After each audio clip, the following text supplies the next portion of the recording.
بسم الله صلى على محمد مسلم تغطية خاصة مصطفى الإعلام الحسيني مكالمة مقدسة ونحن نلتقي بأحد الخدمة. السلام عليكم. وعليكم السلام ورحمة الله وبركاته. عظمكم الأجناسكم الأعزاء.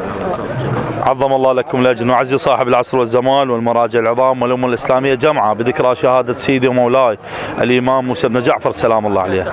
طبعا ولله الحمد موكب صاحبة الضلع المكسور من محافظة ديالى أهالي ناحية جديدة الشاط اليوم الرابع على التوالي خدمة في الكاظمية المقدسة، وأيضا يوجد موكب في محافظة ديالى بنفس الناحية جديدة الشاط هم يخدم الزوار اللي مشاي اللي يمشون من محافظة ديالى.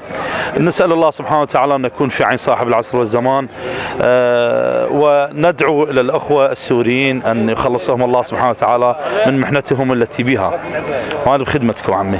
عندكم خدمة بالكربلاء المقدسة؟ يعني الحمد لله وشكر رب العالمين أنه الخدمة تكون في الكاظمية طبعا من سنة 2005 احنا بالكاظمية، ولحد الآن كل مناسبة شهادة الإمام موسى بن جعفر وأيضا شهادة الإمام محمد جواد سلام الله عليه. طبعا كل أنه الموكب يجي مشي من ديالى ناحية جديدة الشاط سيرا على الأقدام للكاظمية المقدسة.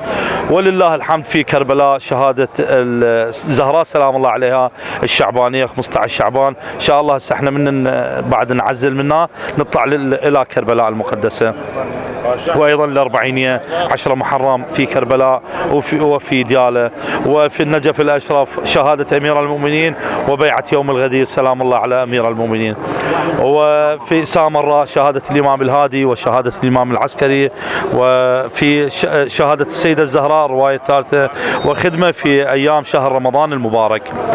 نسأل الله سبحانه وتعالى أن نكون من الذين يخدمون محمد وآل محمد في الدنيا، وأن ننول شفاعة محمد وآل محمد في الآخرة. حياكم الله أغاتي. اسمك؟ أبو بحر الأرناوطي محافظة ديالى موكب صاحبة الضلع المكسور. الله يوفقكم بحق الحسين إن شاء الله. رحم الله والديك بارك الله فيك. الكاظمية المقدسة مؤسسة الطاف الإعلام الحسيني.